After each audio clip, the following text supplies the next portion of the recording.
ওই যে করোনার সময় একটা ডাক্তার, মহিলা ডাক্তার, যার নাম ছিল সাবরিনা, নাম শোনেন নাই? এই ডাক্তার মহিলা করোনার সময় বিভিন্ন জায়গায় 2 নম্বরই, 4 নম্বরই, 22 নম্বরই করে রুগীদেরকে ঠকাইছিল, রুগীদের জীবন সংহার করে দিয়েছিল, নিম্নমানের ঔষধ প্রয়োগ করেছিল। তাকে ধরার কারণে অন্তত 3 বছর জেল খাটছে। জোরে কোন কয় বছর? জেল খেটে যখন বের হলো তখন সাংবাদিকগণ প্রশ্ন করতেছে, ডাক্তার মহোদয়া, ও ডাক্তার সাহেবা, এই পৃথিবীতে আপনি এখন কাকে বেশি ভালোবাসেন? উনি বলতেছেন, আমি সবচাইতে বেশি ভালোবাসি আমার বাপ মাকে। কেন? বলে, স্বামী হোক আর আসামি হোক, যাই হোক না কেন, বন্ধু বান্ধব যাই থাক, জেলখানায় গেলে বিপদে পড়লে বাপ মার চাইতে দরদি আর কেউ নাই। আল্লাহ রাব্বুল আলামিন সূরা ওয়াকিয়ার ভিতরে বলেন, ইন্নাহু লাকুরআনুন কারীম ফি কিতাবিম মাকনুন লা ইয়ামাসসুহু ইল্লাল মুতাহহারুন তানজিলুম মির রাব্বিল আলামিন।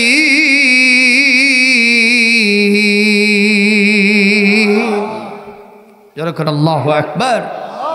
আল্লাহ পাক বলছেন, এই কিতাব কত বড় মর্যাদাবান, এই কিতাব হলো কারীম, সবচাইতে বেশি সম্মানী। এই কিতাব একটা সুরক্ষিত ফলকের ভিতরে অত্যন্ত মজবুত করে স্বর্ণাক্ষরে লেখা আছে, লা ইয়ামাসসুহু ইল্লাল মুতাহহারুন। দুনিয়ার হাবিজাবি বই পুস্তক তুমি ধোয়া নাই, মোছা নাই, অপবিত্র কিংবা পবিত্র, তোমার ওযু আছে না নাই, গোসল আছে না নাই, এই অবস্থায় তুমি সেটা ধরতে পারবা। কথা কোন ঠিক না বে ঠিক? যেমন বেদ পুরাণ, রামায়ণ, মহাভারত, ত্রিপিটক, জিন্দাবেস্তা, এগুলো যদি আপনি বিনা অজুতে ধরেন, আপনার সগীরা না কবিরা গুনাহ? কোনো গুনাহ আছে? জরকন আছে? আল্লাহ রাব্বুল আলামিন বলেন, আমার এই কিতাব এমন কিতাব, লা ইয়ামাসসুহু ইল্লাল মুতাহহারুন, পবিত্র মানুষেরা ছাড়া আমার এই কিতাব কেউ স্পর্শ করতে পারবে না। তোমরা মনে করবা এই কিতাব হয়তোবা বাংলাদেশের কেউ বানাইছে, এই কিতাব হয়তো আল্লাহ নাউযুবিল্লাহি মিন যালিক তার নবীর দ্বারা নিজেই লিখে নিয়েছেন, তাও নয়। আল্লাহ রাব্বুল আলামিন বলেন, তানজিলুম মির রাব্বিল আলামিন। তামাম বিশ্বের যিনি প্রতিপালক, আওয়াজ দিয়ে বলেন তার নামটা কি? ওনার পক্ষ থেকে যেই গ্রন্থটা নাজিল হয়েছে, আওয়াজ দিয়ে বলেন তার নাম কি? একটা কথার জবাব দেন। এই পৃথিবীতে আজকে আপনাদের মাহফিলের প্রধান অতিথি, উনি কি একাই এসেছেন না ওনার সাথে আরো লোক আসছে? উনি কি সম্মানিত না অসম্মানিত? এখন ওনার সাথে যারা আসছেন তারা কি? কথা কয় না। সম্মানিত ব্যক্তির সাথে যারা আসে তারা কি অসম্মানিত? কথা কয় না কেন? তারা কি? ওনাকে যেখানে বসতে দেবে, ওনাকে যা খাইতে দেবে, ওনার সফর সঙ্গীদেরকে কি আলাদা কিছু দেবে? তাহলে উনি বেজার হবে। কথা বলেন ঠিক না বেটি? যেমন গতকাল আমি এক মাহফিলে গেছিলাম, গাবতলীর, গ্রামটার নাম হলো নিজ গ্রাম। কি গ্রাম? মানে আমার নিজেরই গ্রাম। আজকে আমাকে একদিন বলতেছে, নেটের ভেতরে দেখলাম আপনি কাল নিজের গ্রামে ওয়াজ করছেন। তাই আমি বললাম, ভাই ওই গ্রামের নামই নিজ গ্রাম। তো যাই হোক, সেখানে আমাকে নিয়ে গিয়ে রুমের ভেতরে বসতে দিছে। তো আমার ড্রাইভার আর মিডিয়াম্যান এরা দেরিতে আসছে। তো ওই গেটের ভিতরে ঢুকতেই বাড়িওয়ালা বলছে যে আপনাদের জন্য আলাদা খাওয়ার ব্যবস্থা, অন্য জায়গায় যান। ওনাদেরকে বের করে দিছে। বলেন তো আমি কি সম্মানিত হলাম? কথা কন না কেন? আমি সম্মানিত হলাম? ওনারা কি সম্মানিত হয়েছেন? আমি তাদের দৃষ্টিতে একটা সম্মানিত প্রধান বক্তা। আমার সাথে যারা সফর সঙ্গী, নিঃসন্দেহে তাদেরকে আমার মতোই আদর কদর দিতে হবে, ঠিক কিনা? নচেত আমিও খুশি থাকবো না, তারাও রাজি থাকবে না। শেষ পর্যন্ত কত অনুরোধ বিনুরোধ করে আবার তাদেরকে নিয়ে এসে হাত জোর করে ক্ষমা চাইল। আমি এই কথা বলার উদ্দেশ্য কি, সম্মানী ব্যক্তির সাথে থাকলে, সম্মানিত জিনিসের সাথে থাকলে তার সম্মানও বেশি হয়। একটু জোরে সুবহানাল্লাহ বলতে পারলেন না? আপনি গেছেন ওই যে যারা ঠাটারু, কি এই যে আপনাদের এই এলাকায় যারা কর্মকার আছে, এই যে কামারপাড়া, ওনাদেরকে কি করেন আপনারা? কর্মকার বলেন না, কামার বলেন। ওখানে গিয়ে কিছুক্ষণ যখন বসে থাকবেন, আপনি উঠে আসলে দেখবেন আপনার গায়ে দিয়ে খালি ধোঁয়ার গন্ধ বাড়াবে, কথা কয় না? আর যদি আপনি আতরের দোকানদারের কাছে বসেন, আতর কিনবেন না, ওখান থেকে যখন উঠে যাবেন আপনার শরীর থেকে গু গোবরের গন্ধ আসবে না, হাপড়ের গন্ধ আসবে না, ধোঁয়ার গন্ধ আসবে না, আপনার শরীর থেকে গন্ধ আসবে আতরের। জোরে বলুন ঠিক কিনা? এই কোরআন যদি সম্মানিত হয়, এই কোরআনের সাথে যারা থাকবে, আওয়াজ দিয়ে বলেন তারা কি অসম্মানিত হবে? তারাও সম্মানিত হবে। ঘোষণাকার আরো জোরে বলেন। আল্লাহ রাব্বুল আলামিন বলেন, ফামান তাবিআ হুদায়া ফালা খাউফুন আলাইহিম ওয়ালা হুম ইয়াহজানুন। এই পৃথিবীতে আমার পাঠানো হেদায়েত, এই কোরআন কারীম যারা শুনবে এবং মেনে চলবে, তাদের জন্য কোনো ভয় নাই, তাদের জন্য কোনো চিন্তার কারণ নাই, তারা সব জায়গায় সম্মানিত হবে। জোরে জোরে বলেন সুবহানাল্লাহ। কোরআন একটা ভালো কিতাব না খারাপ কিতাব? এর কথা শুনলে ভালো লাগে না খারাপ লাগে? মধুর লাগে, ঠিক না ঠিক? তাই তো আমাদের ছোট্ট ছোট্ট সোনামণিরা বলতেছে, কোরআন মধুর বাণী আমি তাই তো শুনি, আমার মন ভরে যায়। কোরআন মধুর বাণী আমি যখনই শুনি, আমার মন ভরে যায়। ও গো মুমিন মুসলমান, পড়ে দেখো না কোরআন, কত শান্তি পাওয়া যায়। কোরআন মধুর বাণী।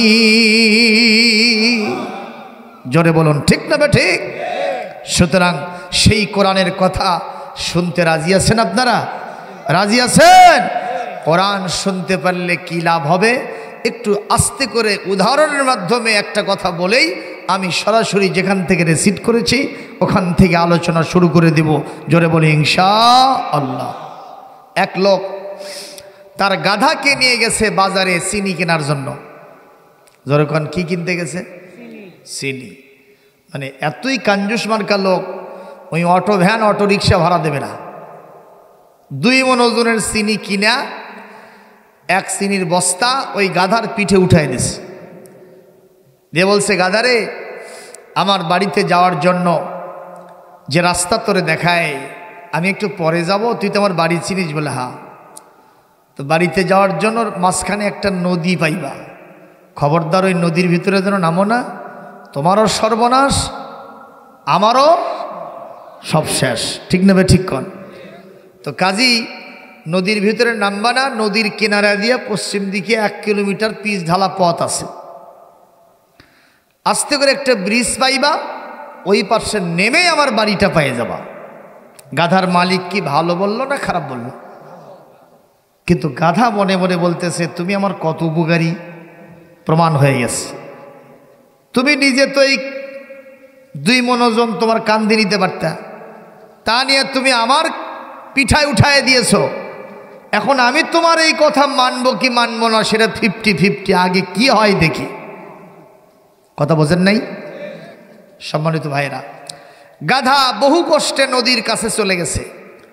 যাওয়ার পরে কিছুক্ষণ দাঁড়ায় থেকে চিন্তা করতেছে, 1 কিলোমিটার রাস্তা হাঁটবো, তারপরে আবার নদীর ওপরে ব্রিজ আছে, তার উপরে উঠব, তারপরে বাড়িতে যাব, এত মহা কষ্ট, এগুলো সহ্য করা যায় না। দেখি নিজের মতে একটু চলে দেখি তো কি হয়। কথা বোঝেন নাই? ও তখন মালিকের কথা কি আর না করে নদীর ভিতরে নামা শুরু করছে। যত নামে, যেহেতু চিনি আর পানি এক জায়গায় হয়ে যায়, এখন কি হচ্ছে বলেন তো, ভারটা কমে যাচ্ছে। গাধা এখন মনে মনে খিলখিল করে হাসতেছে আর বলতেছে, হাইরে, এতদিন এই মালিক আমার চোখে ধুলো দিয়ে এই কামগুলো করছে। বোঝেন নাই? এখন থেকে এই মালিকের বাড়িতেই থাকবো, এখানেই খাবো, এখানেই ঘুমাবো, কিন্তু এই মালিক যা বলবে আমি তার উল্টো পথে চলব, তাহলেই তো আমার শান্তি হচ্ছে। কথা কি বুঝতে পারতেছেন? মাঝখানে যখন গেছে, গাধা দেখে তার পিঠে আর কোনো ওজন নাই, গাধা সাঁতরায় বাড়িতে পার হয়ে চলে গেছে। দাঁড়ায় থেকে খিলখিল করে হাসতেছে। মালিক দেরিতে বাড়িতে ফিরেছে, যে দেখে গাধা আছে, বস্তা আছে, দেয়ার ইজ নো সুগার। জোরে কোন কি নাই? আরো জোরে, চিনি নাই। এ গাধা, তুমি বলছো আমার বস্তাও আছে, চিনি কোথায়? কই সব কিছুই বুঝি না, নিজের মতে চললে শান্তি, মুক্তি, নিরাপত্তা পাওয়া যায়, এটাই আমি সবচাইতে বড় বুঝি। গাধার মালিক বলে, গাধা, তোর নাম গাধা, তুই সব দেখেছিস সাদা, চোখের মধ্যে লেগেছে ধাঁধা। ঠিক না বে ঠিক? এই জন্য হয়নি তোমার কোনো বাধা, তুমি এই জন্য নিজের মতে চলেছ। গাধারে, খবরদার, আমি তোমার মালিক, কোন মতে কোন পথে চললে শান্তি, মুক্তি, নিরাপত্তা আমার চাইতে বেশি ভালো বোঝার কথা তোমার না। জোরে কোন ঠিক কিনা? এ গাধা, আমার মতে চলে। এবার গাধা বলতেছে, মালিক, এটা আপনার থিওরিটিক্যাল কথা, আর আমি যেটা দেখলাম সেটা প্র্যাকটিক্যাল, বাস্তব। বাস্তব না অবাস্তব? বাস্তবে একটা জিনিস দেখা, আর আইনের ভিতরে লেখা আছে সেটা আর একটা। কতক্ষণ কোনটার মর্যাদা বেশি হবে? যেটা বাস্তব। ঠিক ঠিক না বে ঠিক কন? এইবার গাধার মালিক বারবার বুঝায়, গাধা কিছুতেই বোঝে না। উচিত শিক্ষা দেওয়ার জন্য আজকে দ্বিতীয় দিনের মতো আবার বাজারে নিয়ে গেছে। নিয়ে যায় এক বস্তা তুলা কিনা পিঠে উঠায় দিছে। যখন তুলা না মূলা? এক বস্তা তুলা কিনে দিয়া গতকালকে রসটাই করে দিলাম, নদীর ভিতরে নামবা না, তোমার কিন্তু অশান্তি হবে। আর যদি পিছ ঢালা পথ ধরো, তোমার শান্তি, মুক্তি, নিরাপত্তা হবে। গাধা বলে, গতকাল ছিল 2 মণ ওজন, নিজের মতে চলে শান্তি যা পাইছি, আজকে তো ভারী নাই, নিজের মতে চললে শান্তি আরো বেশি। খালি মালিক ছেড়ে দিয়েছে, ওই বিসমিল্লাহ ছাড়াই নামছে। যত নামে ভার খালি কমে। কি হচ্ছে? জোরে বলেন, ভার বাড়ে না কমে? আরো জোরে। কারণ তুলার সাথে কি মিশ্রিত হয়েছে? পানি। কঠিন ভার। গাধা চিন্তা করতেছে, কেরে উল্টা পাল্টা হয় কে? আসলে কি উল্টাই হচ্ছে না সিধা হচ্ছে? যত সামনে যায় নাভিশ্বাস ছুটে গেছে, জীবন মরণ সমস্যা। কোরআনে কারীম সূরাতুল আ'লা আল্লাহ পাক বলেছেন, লা ইয়ামুতু ফিহা ওয়ালা ইয়াহইয়া, সে মরেও না বাঁচেও না, একবার ডোবে আবার ওঠে। জীবনের কঠিন পরিস্থিতির শিকার হয়েছে গাধা। জোরে বলুন ঠিক কিনা? আরো জোরে বলুন ঠিক না ঠিক? মালিক এই দৃশ্য দেখে খালি মিটমিট করে হাসতেছে। ক্যাঙ্কা হয় দেখ। ব্রিজের ওপর দিয়ে পার হয়ে সামনে এসে বলতেছে, ও মাই ডিয়ার অ্যাস, ইয়া আইয়াতুহাল হেমার, তাল হুনা সারিয়ান, লিমাজা আনতা হুনা, তুমি ওখানে কেন? তুমি এসো, তোমার জন্য একটা ফুলের মালা তৈরি করছি, পড়ায় দেব। ও মালিকরে দেখে কান্নাকাটি করতেছে আর বলতেছে, মালিক, আমার জীবন মরণ সমস্যা। ও মালিক, যদি আপনি আমাকে আজকে এখান থেকে উদ্ধার করতে পারেন আমার সিদ্ধান্তটা আপনাকে জানাবো। গাধার মালিক বলে না, আগে তোমার সিদ্ধান্ত কি সেটা বলো। গাধা বলতেছে, মালিক এখন থেকে আমার একটা কঠিন বুঝ ভেতরে ঢুকে গেছে, সেটা হলো এই মালিকের বাড়িতে থাকবো, মালিকের খাবো, ওখানেই ঘুমাবো, মালিক যা বলবে সেই মতেই আমি চলবো। কারণ মালিকের মতে চললে শান্তি, আর মালিকের মতের উল্টো চললে অশান্তি। একটু জবাব দেন, আমাদের একজন মালিক আছেন, তিনি কে? আরো জোরে, জোর হলো না?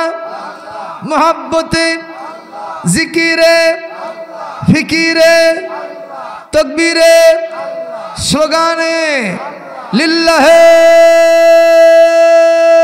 তাকবীর। একটু হাত তোলেন তো বারে,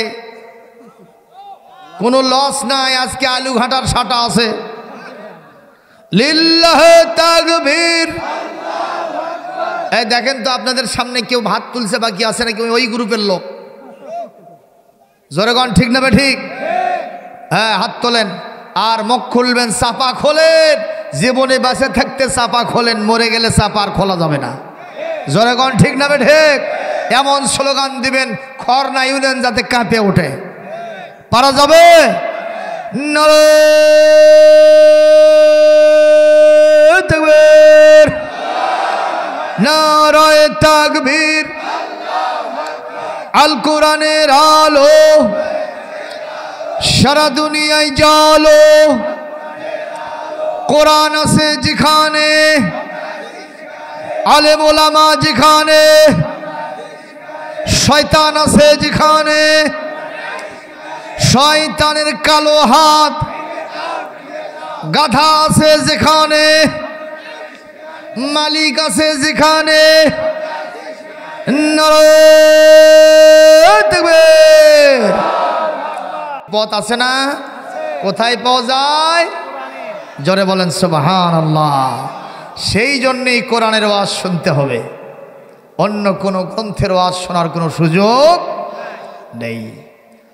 বাইরে আমার ইতিমধ্যেই রেসিটেশন ফ্রম দ্য হোলি কোরআন, কোরআনে কারীমের 27 পারা সূরাতুর রহমান, আয়াত নম্বর 46, 47, 48 এবং 49 চারটা আয়াত তেলাওয়াত করেছি। আল্লাহ রাব্বুল আলামিন বলেন, ওয়ালিমান খাফা মাকামা রাব্বিহি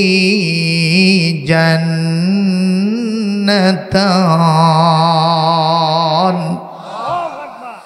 এই পৃথিবীতে যেই ব্যক্তি আমি আল্লাহর সামনে দাঁড়ানোকে ভয় করে, কিয়ামতে আমরা কার সামনে দাঁড়াবো? একটু জোরে কন। যখন দাঁড়াবো কি হবে আমাদের? ইয়াউমা তাবিয়াদ্দু ওয়ুজুহু ওয়া তাসওয়াদ্দু ওয়ুজুহ ফাআম্মাল্লাযীনা আসওয়াদ্দাত ওয়ুজুহুহুম আকাফারতুম বা'দা ঈমানিকুম ফাযুকুল আযাবা বিমা কুনতুম তাকফুরুন। ওয়া আম্মাল্লাযীনা বিয়াদ্দাত ওয়ুজুহুহুম ফাফি রাহমাতিল্লাহ হুম ফিহা খালিদুন।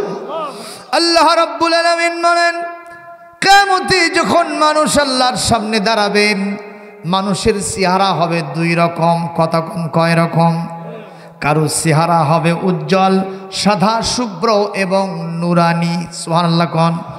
আবার কারো চেহারা হবে কালো, কুৎসিত। অথচ যার চেহারাটা কালো হলো এ দুনিয়ায় ছিল সবচাইতে সুন্দর মানুষ। আছে না নাই? জোরে কোন আছে না নাই? মাথা থেকে পা পর্যন্ত কোনো কালো কুৎসিত নাই, চেহারার মধ্যে কোনো খুঁত নাই। এই চেহারা, এত সুন্দর চেহারার কারণে আজকে সে নায়ক হয়ে গেছে। আজকে সে অভিনেতা অভিনেত্রী হয়ে গেছে, কথা কয় না, জোরে কোন আছে না নাই?